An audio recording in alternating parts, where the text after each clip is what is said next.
Afternoon students हम fourth class का Hindi subject कर रहे हैं, जिसमें आज हमारा 15वां पाठ है। 15वां पाठ क्या नाम है इसका? चांद की सैर। अर्थात इस पाठ में चांद के बारे में बताया गया है। पूजा और रोहन दोनों बहन भाई रात को जब अपने कमरे में बिस्तर पर बैठे हैं तो खिड़की से चांद दिखाई दे रहा है। और उस दिन पूर्णवासी मतलब पूर्णवासी के दिन क्या होता है? चांद पूरा गोल दिखाई देता है, सुंदर दिखाई देता है। तो दोनों को चांद बहुत ही आकर्षक सुंदर लग रहा है। दोनों चांद को देखकर जैसे उसके बारे में सोच रहे हैं, तभी दादाजी आते हैं। दादाजी क्या बताते हैं? दादाजी उन्हें बताते हैं कि चांद पृथ्वी से कितनी दूरी पर है। बच्चों, आप जानते हो चांद पृथ्वी से 2 लाख मील से भी अधिक दूर है। 2 लाख मील से भी अधिक दूर। और चांद तक पहुंचने में 219 वर्ष के लगभग का समय लग जाता है। कितना समय लगता है? 219 वर्ष। तो चांद जो पृथ्वी से लगभग 2 लाख मील से भी अधिक दूरी पर है और चांद तक पहुंचने में लगभग 219 वर्ष का समय लगता है। ये सब जानकर जैसे ही पूजा अपने दादाजी से प्रश्न करती है कि दादाजी, हमारी पृथ्वी बड़ी है या चांद बड़ा है? तो दादाजी बताते हैं कि चांद तो बहुत छोटा है। हमारी पृथ्वी चांद से 81 गुना अधिक बड़ी है। पृथ्वी कितनी बड़ी है बच्चों?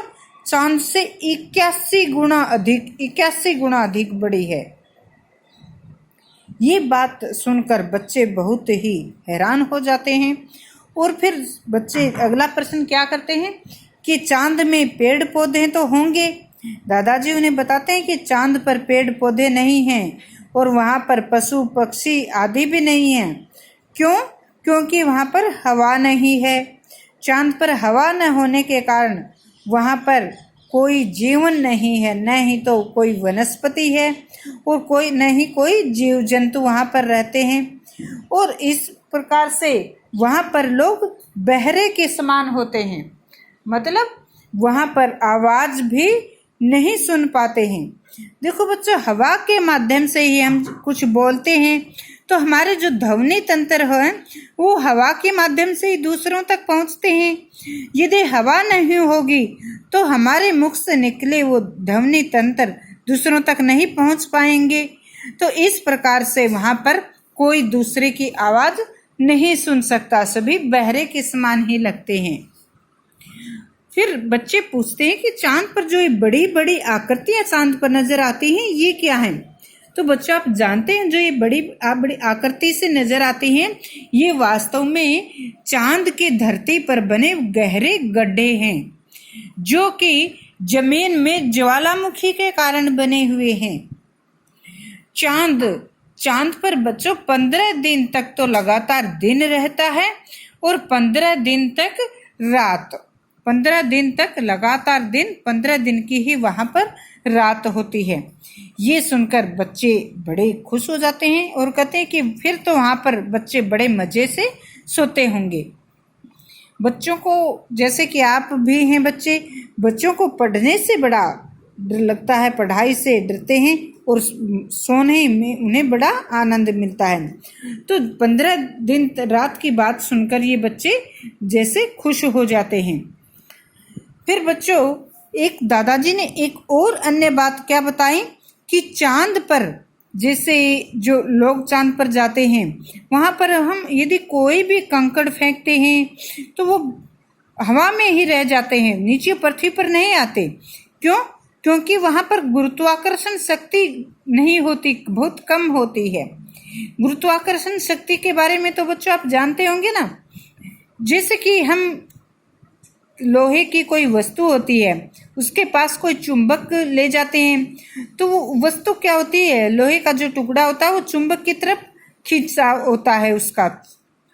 उसी प्रकार से हमारी पृथ्वी में भी एक चुंबकीय बल है और हम ऊपर कोई भी वस्तु फेंकते हैं वो नीचे, ऊपर से नीचे जैसे पृथ्वी उसको अपनी ओर खींचती है।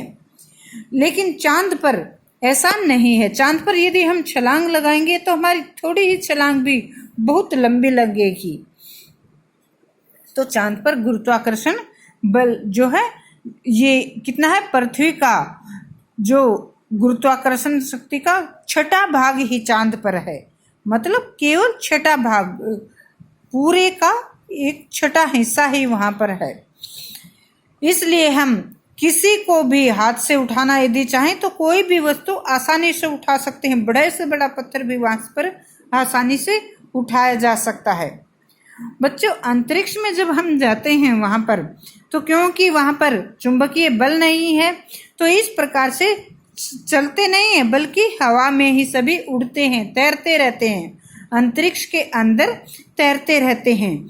और वहां पर जैसे यान में, जो अंतरिक्ष यान के अंदर सभी तैरते हैं, और अंतरिक्ष यान में जो खाने पीने की वस्तुएं या अन्य सामान है वो भी बांध कर, बेल्ट से जैसे यान के बांध कर ही रखा जाता है, नहीं वो सामान भी उड़ता रहता है।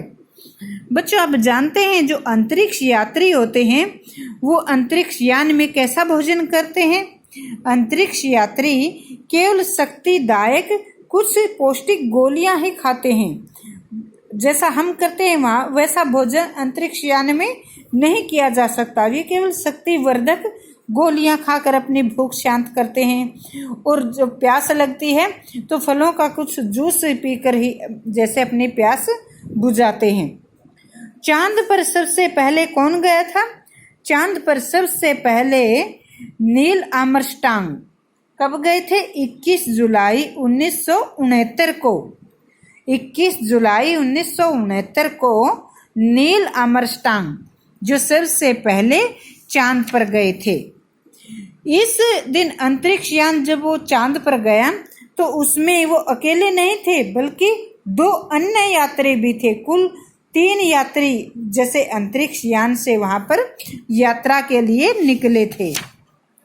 तो चांद पर पहुंचते पहुंचते अंतरिक्ष यान का एक बड़ा हिस्सा जैसे यान से अलग हो गया और एक यात्री उसी में रह गया।